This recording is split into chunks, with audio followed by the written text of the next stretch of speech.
Saúdo a todos com a paz do Senhor. Esta paz é abrangente a todos que estão nos acompanhando por meio das redes sociais, em todo o mundo. E já aproveito para transmitir um abraço a todos, amigos que estão na Ásia, na América Central, na Europa, na América do Norte. E muitos me contactaram dizendo que estariam online. Pastor Sarafim, família, um abraço a todos. Eu quero aproveitar para ler o texto que está inserido no Evangelho do Senhor Jesus, em Lucas, capítulo 13, versículos de 6 a 9.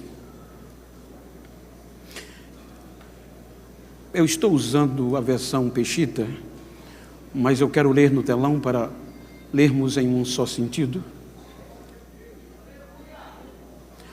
E dizia esta parábola: um certo homem tinha uma figueira plantada na sua vinha ou horta, e foi procurar nela fruto, não achando, e disse: vinhateiro, eis que há 3 anos venho procurar fruto nesta figueira e não o acho. Corta, por que está ocupando ainda a terra inutilmente?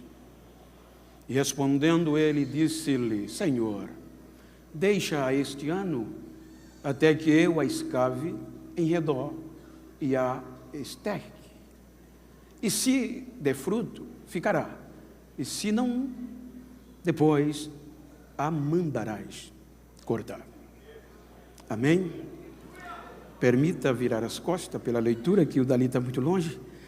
E quero pedir que aqueles que assim podem fazê-lo, tornem os vossos assentos. Muito obrigado pelas orações. Quero agradecer a Deus pelo privilégio de mais uma vez participar das festividades, das celebrações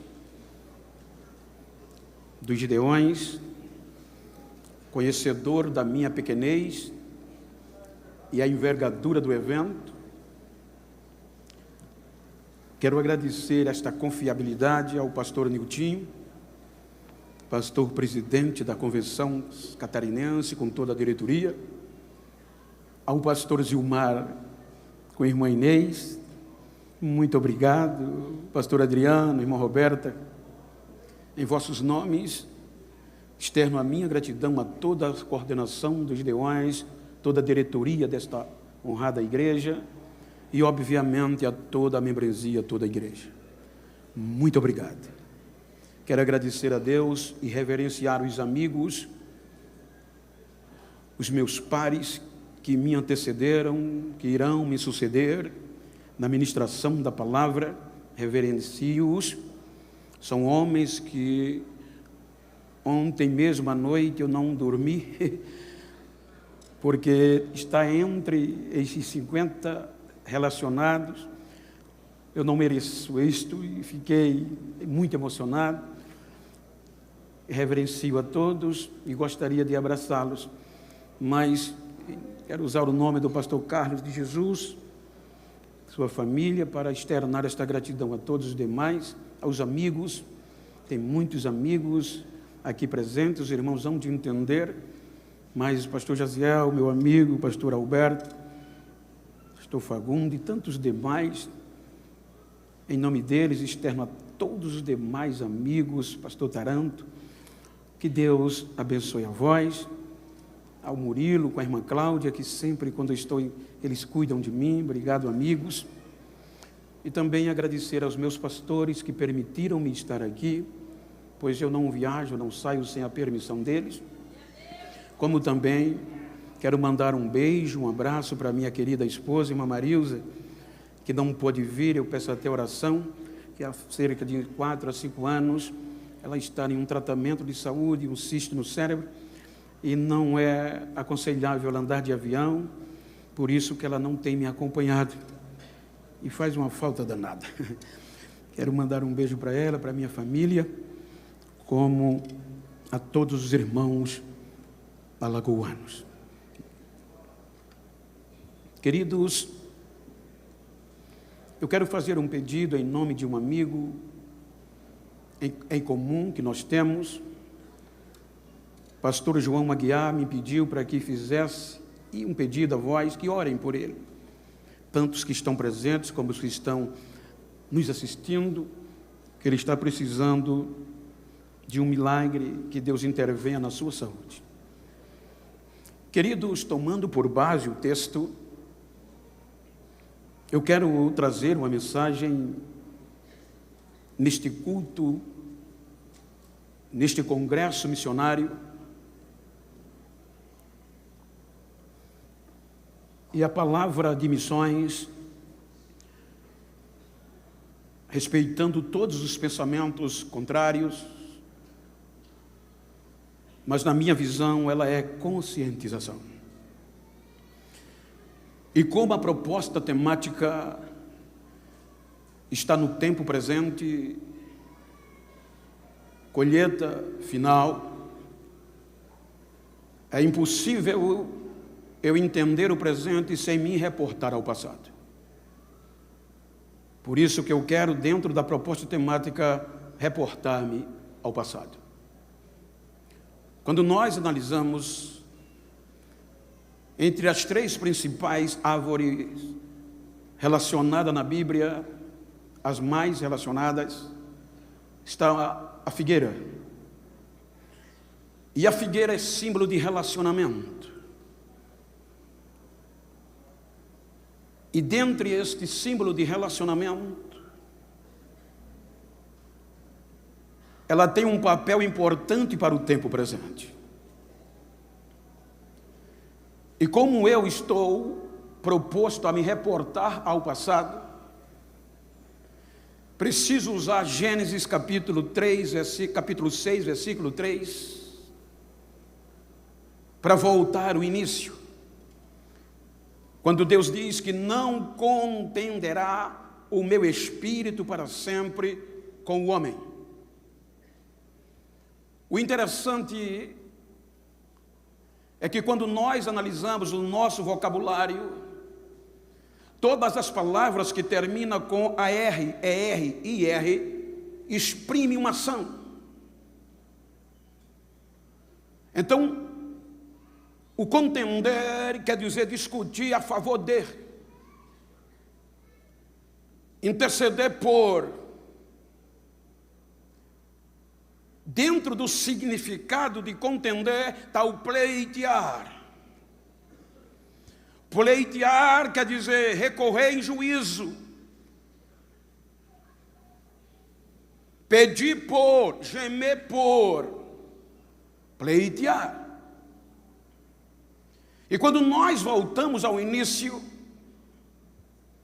vamos perceber que no passado tem um pleiteador oculto.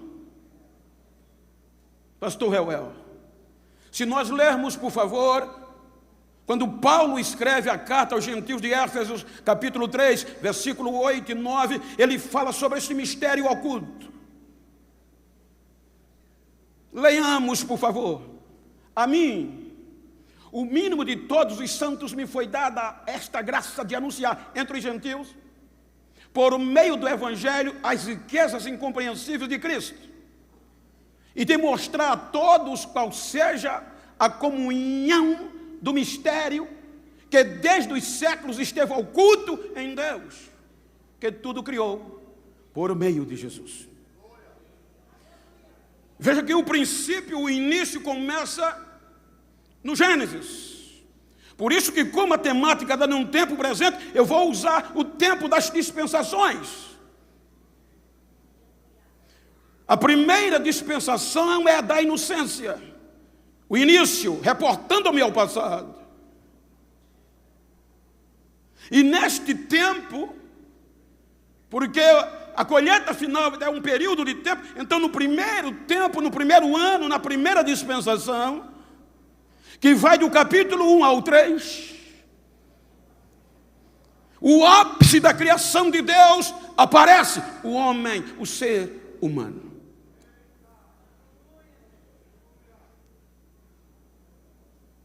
Quando nós debruçamos-nos do capítulo 3, vem a fraqueza humana. E para confrontar a fraqueza humana, vem a justiça divina. Veja que no capítulo 3, no início, vem a decepção. Gênesis capítulo 3, a fraqueza vem. E observe que quando a fraqueza vem, a primeira árvore nominada na Bíblia, na história do relacionamento com o homem, é a figueira. Gênesis capítulo 3, versículo 7. Veja que na fraqueza do homem, a figueira está lá. A primeira e a única árvore, nominalmente falando. E ela predispõe-se a desnudar-se para cobrir a vergonha e a fraqueza do homem. Gênesis capítulo 3, versículo 7. Perceberam que estavam nus e cozeram folhas de figueira e fizeram para si aventais. A primeira árvore no início, reportando o meu passado, é a figueira. Relacionamento. Ela se doou, ela deixou ser desnudada, tirando as suas folhas para intervir, cobrir a vergonha e a fraqueza do homem. Agora ela vai dar sustentação. Então, quando a justiça divina vem, aí você vai ver que entre a justiça e a fraqueza tem alguém pleiteando ocultamente, porque a justiça dizia: elimina, corta na raiz. A fraqueza, a tragédia, a colisão foi terrível. Aí você vai entender nas entrelinhas que chega um pleiteador propiciando. A justiça vem com toda a ira. E a palavra propiciação, no contexto bíblico, é aquilo que aplaca a ira. Então, entre a nossa fraqueza e a ira da justiça, tem alguém, ocultamente, dizendo: desiste dele. Não.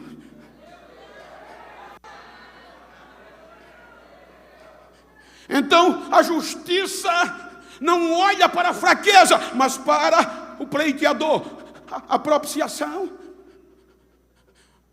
E Deus diz: está certo, mas ele não pode ter relacionamento comigo com este dano. Então, capítulo 3 termina com Adão e Eva perdendo o relacionamento com Deus, sendo expulso do jardim. E a vergonha e a fraqueza não conseguiu fazer Deus desistir deles.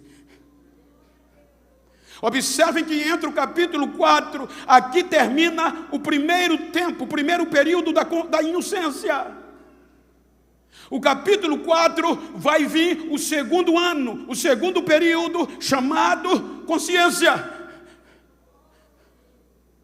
Veja que do capítulo 3 ao 4 por diante, não há registro de relacionamento entre Adão, Eva e Deus, digno de registro. Mas o que é lindo é que do capítulo 3 para o capítulo 4 vem esse segundo ano, a segunda dispensação, consciência, mesmo fora do paraíso,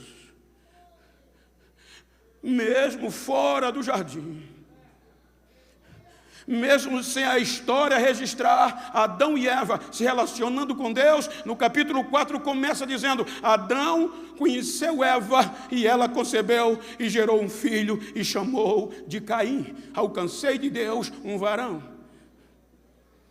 Depois ele torna a conhecer, ela concebe e gera outro filho, homem, e o chama Abel.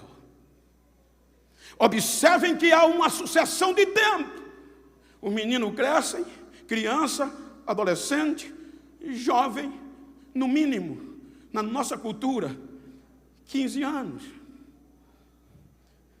18 anos, no mínimo dos tempos. O interessante é que Adão e Eva, mesmo sem a história registrar, eles conseguem impregnar no coração e na mente dos meninos relacionamento com Deus. Veja que a história não diz que Deus falava com Adão e com Eva, mas com os filhos sim. Pastor Gesiel é lindo, veja, longe de Deus. Eles conseguem impregnar no coração desses dois filhos Deus.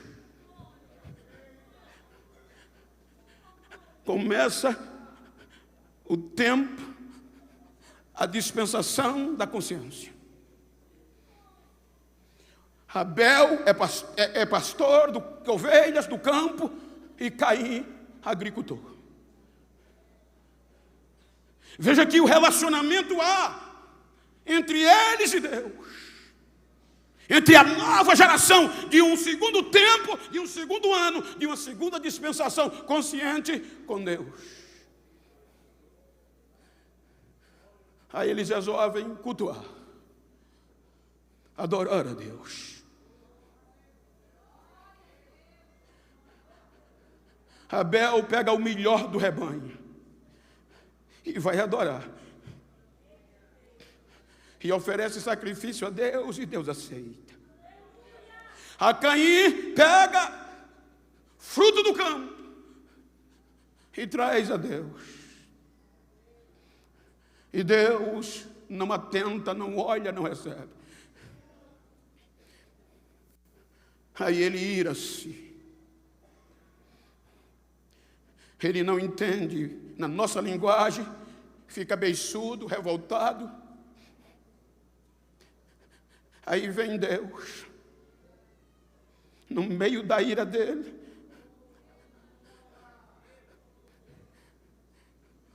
e no capítulo 4, salvo engano, versículo 7, salvo engano, aí Deus diz: por que você está com raiva? Veja que o relacionamento era íntimo, da geração da consciência, do ano da consciência. Se tu fizeres o bem, não serás aceito. Mas se tu fazes o mal, vigia, porque o pecado jaz à porta. E se tu não vigiar, ele vai te dominar. Mas é importante que você domine sobre ele. Deus advertiu Caim. Mas Caim, por esta ira, vai oferecer, vai fazer e cometer um crime pior do que o pai. Eu tive analisando para você entender, se nós fôssemos julgar, se Caim fosse julgado na visão do Código Penal brasileiro, segundo o artigo 121, é crime qualificado. O crime de Caim, veja que tem diversas circunstâncias agravantes dentro do Código Penal, no artigo 121. Olhando para o seu entendimento, no artigo 121, se fossem julgar ali, primeiro, motivo torpe. A inveja é um sentimento vil e desprezível. Segundo, meio cruel, requinte de crueldade. O capítulo 4 não tem detalhe, mas pela gravidade da moralidade do crime, ele usou requinte de crueldade com o irmão. Em terceiro, dissimulação. Ele leva o irmão ao campo de forma traiçoeira. E isto está em crime qualificado. Quando você vai para as circunstâncias agravantes, é pior, porque você vai encontrar o crime que ele fez. Parentesco próximo. Ele cometeu um fratricídio, ele matou o irmão. Segundo motivo fútil nas agravantes. A inveja é motivo insignificante para o cometer um crime. E terceiro, ausência de arrependimento.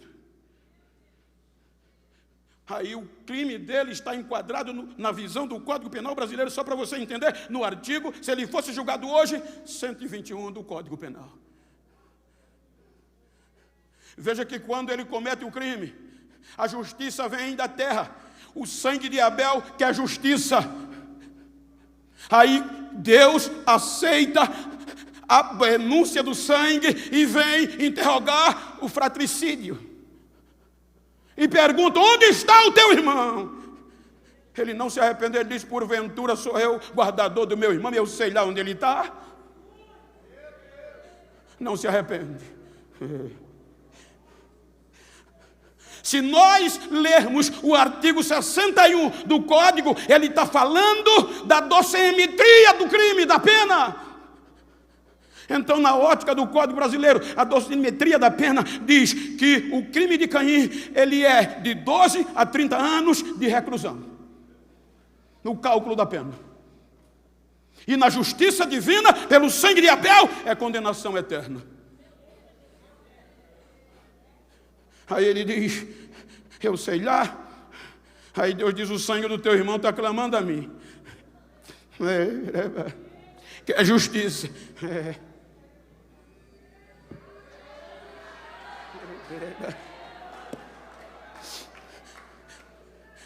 Aí vem o pleiteador oculto e vai atenuar a pena. Ele fica entre Caim e a justiça divina.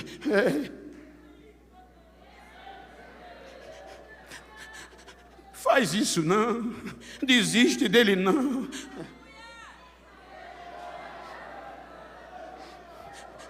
Veja que Caim, ele percebe e ele diz: o meu pecado, o meu crime é maior do que o que eu possa ser perdoado. O Senhor agora disse, veja que a pena é atenuado. Em vez de condenação eterna, Deus diz: agora maldita é a terra por tua causa. Tu vai andar como vagabundo errante e sem a minha presença. Aí ele diz: não. Agora eu vou andar errante, vagabundo, fora da tua presença. Quem me vê vai me matar.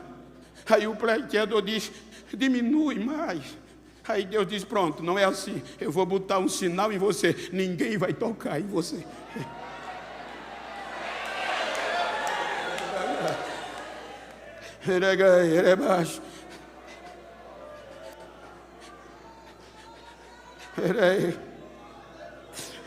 O segundo período, o segundo ano, a segunda dispensação da consciência chega no capítulo 6.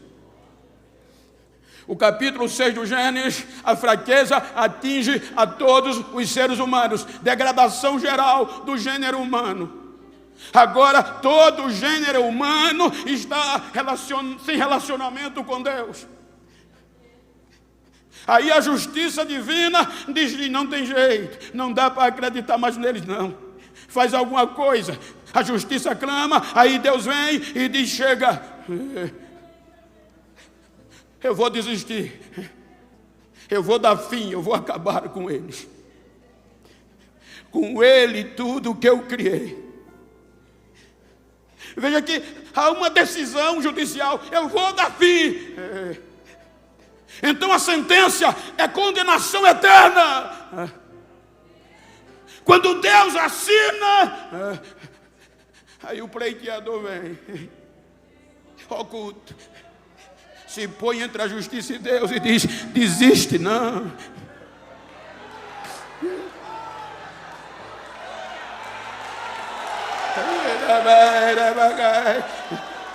Desiste não.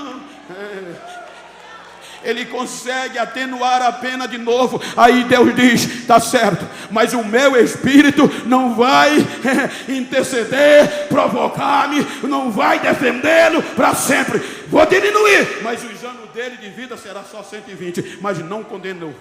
eternamente. A sentença é cumprida e 8 almas.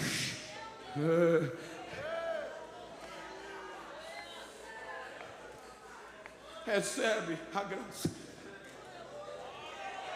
por meio da propiciação que está entre a ira. Então, quando Deus olha, Ele não vê a fraqueza, Ele vê a propiciação. Aí, quando Ele vem com a justiça irado, quando Ele olha para o pleiteador, Ele ri. Não dá para desistir deles. Você está no meio.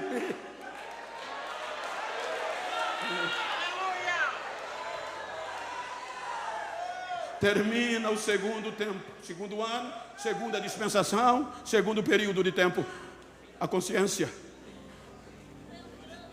Aí veja que o terceiro ano, terceiro tempo, já que o tema está em um tempo presente, período de tempo. Aí vem o capítulo 8 do Gênesis. Dispensação, ano do governo humano. O governo humano vai do capítulo 8 ao 11.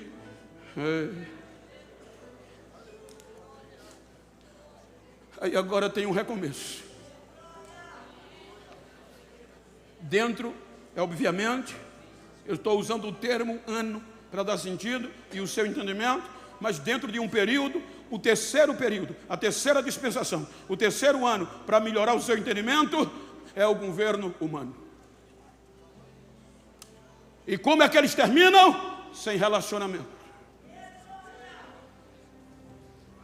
Confusos. Mas Deus não desiste. Aí a partir do capítulo 12, começa o quarto ano, o quarto período. Primícias.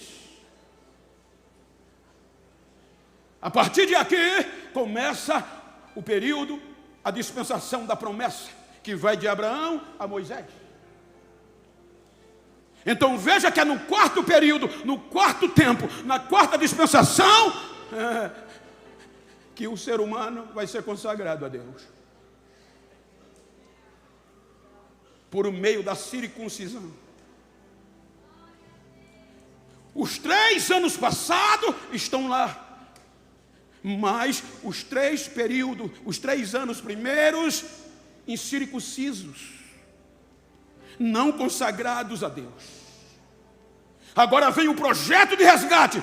O projeto para reatar o relacionamento. E pelo relacionamento, atrair os incircuncisos a Deus.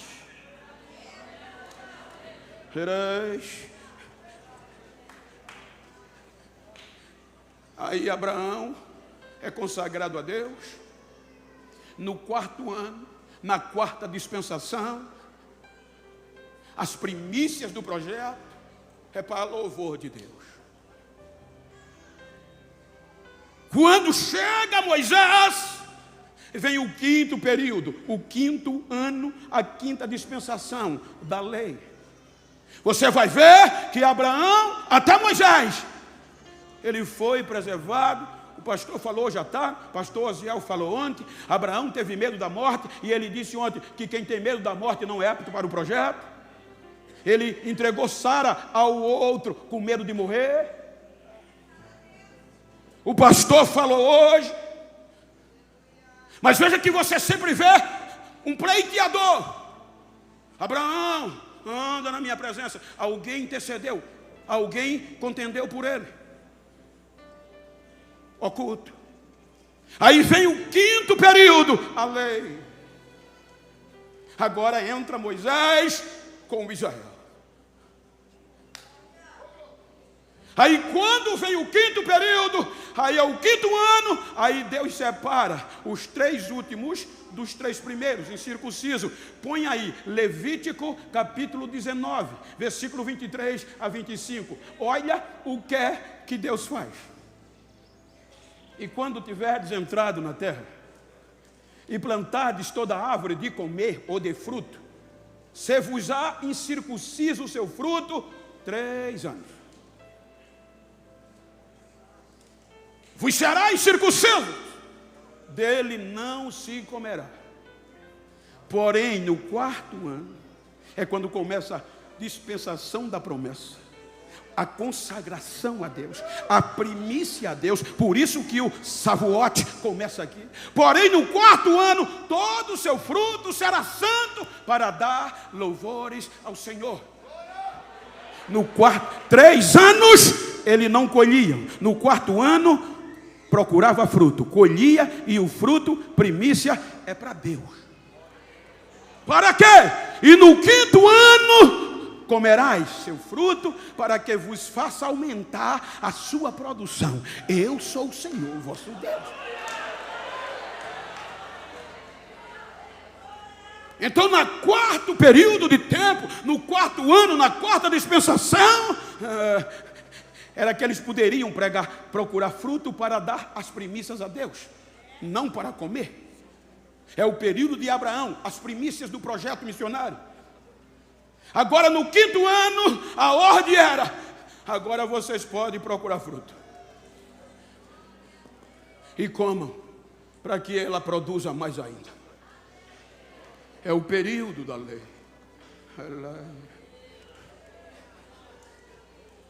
Eles pedem o relacionamento. Salmo 95:10. Ela é usada aqui como figueira, relacionamento. 40 anos estive desgostado com esta geração, e disse: é um povo que erra de coração e não tem conhecimento, e não tem conhecido os meus caminhos. Perde relacionamento. Isaías 65:2. Deus insiste, mas ele diz: estendi as minhas mãos o dia todo a um povo rebelde que anda por caminho que não é bom, após os seus pensamentos, sem relacionamentos.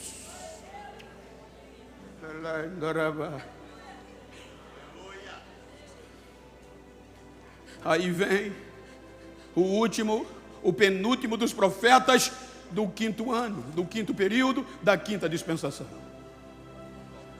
Malaquias.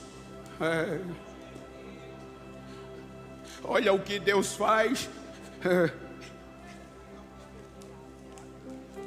Olha o lamento de Deus.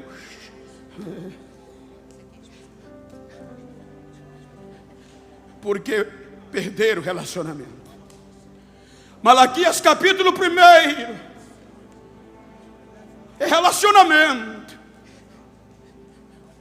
Aí o que é que Deus diz em Malaquias 1? O peso, a responsabilidade, a dureza da palavra do Senhor. Olhe para mim, por favor. O peso da palavra do Senhor contra Israel, por intermédio de Malaquias. Aí o versículo 2, o que é que Deus diz? Eu vos tenho amado, diz o Senhor, e vós dizeis: em que nos tem amado?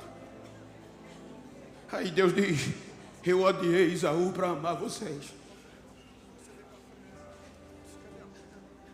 Aí, salvo engano, versículo 6,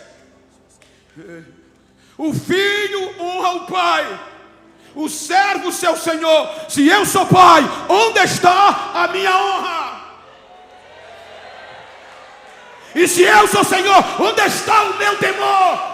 Diz o Senhor dos Exércitos a vós, ó sacerdote, que desprezais o meu nome, e vós dizeis: em que nós temos desprezado? Ou seja, Israel não se declara culpado. Ele quer tapar os olhos de Deus. Ele não se arrepende.